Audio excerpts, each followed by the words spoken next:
বলা হয়, আর ওইগুলো হচ্ছে নর্মাল জেল। আচ্ছা, মানে কি এগুলো এক সময় হচ্ছে কি রাজাদের সময়কার। রাজাদের সময়কারে জেলখানা ছিল, তাই তো? জি, কারাগার ছিল। যে কারাগার। এই যে এই রুমগুলা। এই রুমগুলো ছিল ওনাদের নর্মাল জেল যেটা বলা হয়।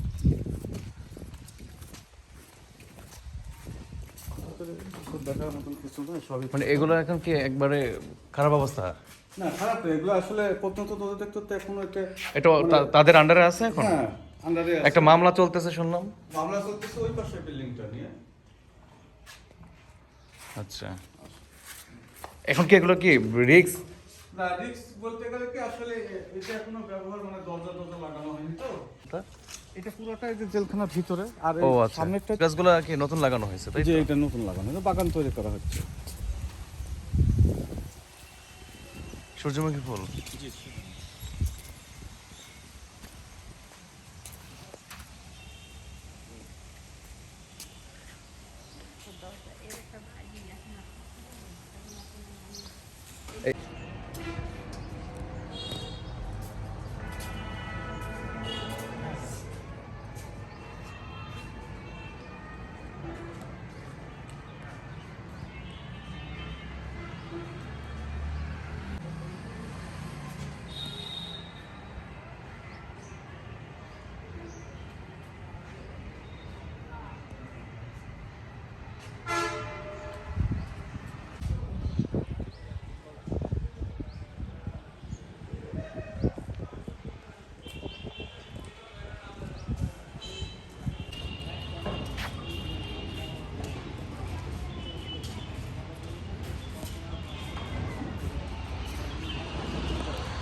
এটা কি সবসময় বন্ধ থাকে?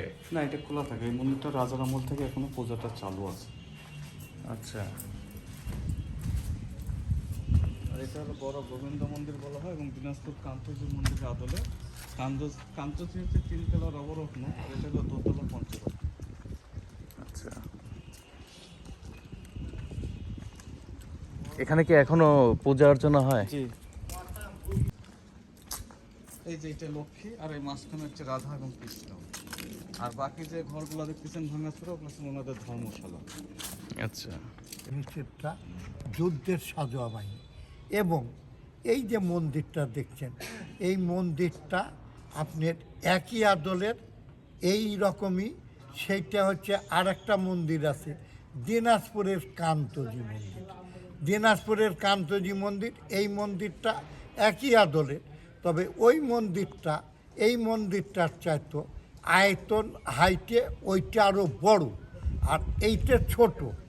এইটা স্থাপিত হয়েছে 1616, 408 বছর বয়স।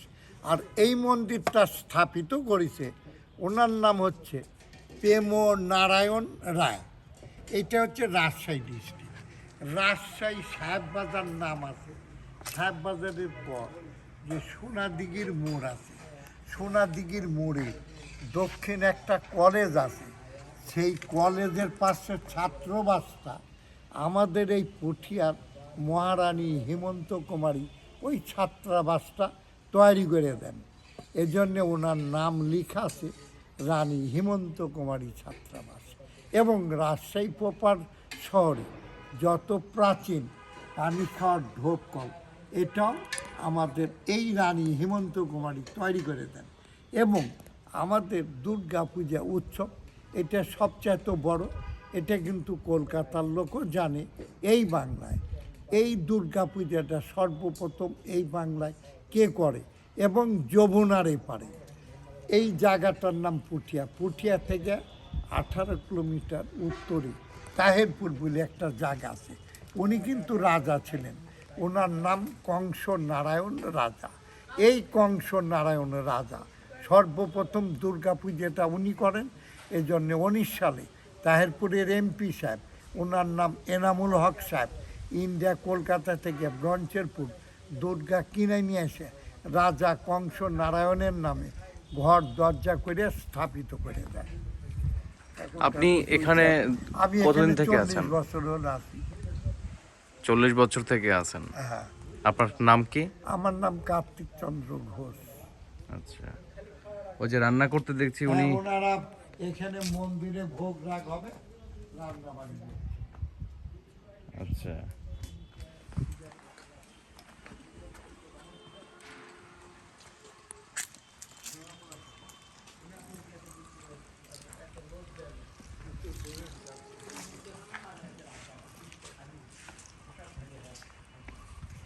টিকিটের আওতায় তো, আর এই গেটটা ব্যবহার করতে হবে, ওই পাশ দিয়ে মানুষ আছে।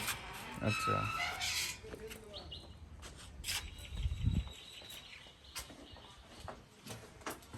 আগে ডান সাইডটা দেখেন, ডানের ঘাট। ডানের ঘাটটা দেখুন।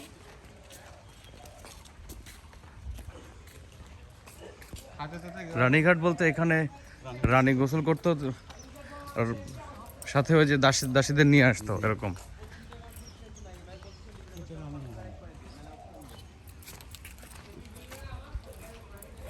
এইটা রানী মহল। আচ্ছা, এটা ঘাটটা কিরকম, মানে চারদিক থেকে বাঁধানো কেন? আসলে এই 9টা গেটের সাথে মোটা শিক এবং চিকন মাপের নেট দেওয়া ছিল, যাতে পোকামাকড় প্রবেশ না করে।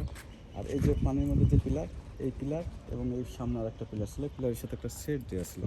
আচ্ছা, ও মানে উপর থেকে স্ট্রেট। হ্যাঁ, যেহেতু মহারানী বলে কথা, মহারানী গোসল করা অবস্থায় তার শরীরে যেন কোনো রকম সূর্য এবং পাখিটা ইয়া না করে, তা একটা সেট দেওয়া ছিল। আসলে এগুলো সবই ভেঙে গেছে। আচ্ছা আচ্ছা এটা কিছুদিন আগে প্রথম পর্যন্ত প্রবেশটা 9টা গেট ছিল। আচ্ছা। 9টা গেটের সাথে মোটা মাপের শিক এবং চিকন মাপের নেট দেওয়া ছিল। নেটটা আমরা দেখিনি, কিন্তু শিকটা আমরা দেখেছি এরকম মোটা শিক ছিল, এটা নষ্ট হয়ে গেছে। তখনকার যে চিন্তা ভাবনা তো অনেক বিশাল জি, ছিল। এখানে জি গোসল করতেন, গোসল করে ওনার ভিজা শরীরে এখানে গোসল করে। এটা এক্সিলেন্ট অফিস ছিল। এটা ছিল এসিলেন্ট অফিস। হ্যাঁ, ছাড়াটা চলে গেছে অবশ্য, এখনো আমরা এখানে তো লাস্ট কার্যক্রম হয়েছে কত সালে? রাজাদের না না না না, এসিলেন্ট অফিস যে ছিল। এই 3 বছর হলো সার্ভিস দেওয়া, আপনার 2 বছর 2.5 বছর হচ্ছে।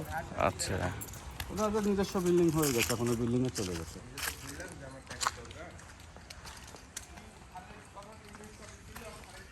আর এটা ছিল আগে রানীমহল। রানীমহল, জি।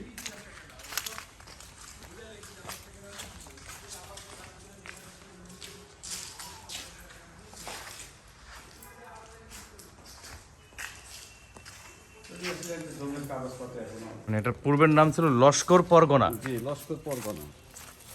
এখানে আফগান একজন জাগিরদার ছিলেন, এই জাগিরদারের মাধ্যমে সম্রাট আকবরকে রেভিনিউ দেওয়া হতো। এই জাগিরদারের সাথে ওনাদের যে কোনো একটা কারণবশত ইয়া হয়ে যাওয়ার পরে, তখন সম্রাট আকবরের যে প্রধান সেনাপতি আছে মানসিংহ, তিনাকে পুঠিয়া উদ্দেশ্যে নিয়ে আসা হয়, মানে এই জায়গায় পাঠা দেওয়া হয়, জায়গার রাজত্বটা নিয়ে আসে। কিন্তু আসার পথে দৈনিক আলাইপুর গ্রাম এক প্রান্তিক সাধু বাবার সাথে পরিচয় হয়। হওয়ার পরে এদিকে ডাকবেন, আমরা এটা পরিচয় হওয়ার পরে ওনার বিনা যুদ্ধতে রাজত্বটা ফেরত পেয়ে যায়। এখন ওই তান্ত্রিক সাধু বাবাকে রাজত্ব ভাবতে আসে। তান্ত্রিক মানুষ নিতে চায় না, শুনে ওনার উভয়কের বুদ্ধিতে ওনার বড় ছেলে রাজা প্রেমনারায়ণ রায় নিয়ে বসে, বড় ছেলে। এইভাবে ওনাদের 12 জেনারেশন বসবাস করে পুঠিয়াতে। সর্বশেষ জেনারেশন হচ্ছে মহারানী হিমন্ত কুমারী। ওই যে ইসে রাজশাহী শহরে যে ছাত্রাবাসও করছে। জি জি জি। আর এই সেকেন্ড টাইম বলা হয় হচ্ছে এটা এটা হচ্ছে মন্দির নাকি? জি, এটা রানীমার পার্সোনাল মন্দির, ছোট আর্নিক মন্দির বলা হয়। এই ধরনের সামনে আচ্ছা আচ্ছা, খুবই ছোট টেরাকোটা। হ্যাঁ বুঝতে পারছি। না না না, ঠিক আছে, খুলতে হবে না। তাই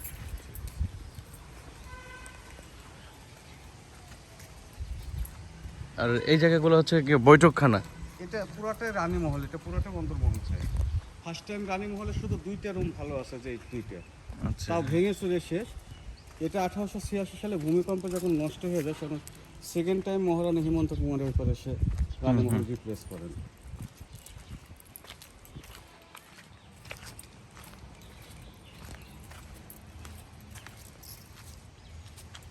ওখানে আধুনিক বিল্ডিং দেখতেছে, এটা কিসের?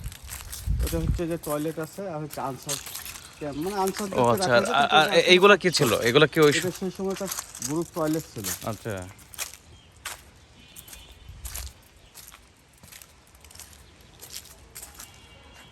এই জায়গাটা কি আগে থেকে ফাঁকা ছিল এরকম? জি, না, এগুলো বাড়ি ঘর সবই ছিল, এগুলো তো পরে ইয়া হয়ে গেছে যেহেতু এটা অন্দরমহল সাইড হ্যাঁ, রানীমহল সাইড হ্যাঁ হ্যাঁ হ্যাঁ পুরাটাই বিল্ডিং ছিল। ও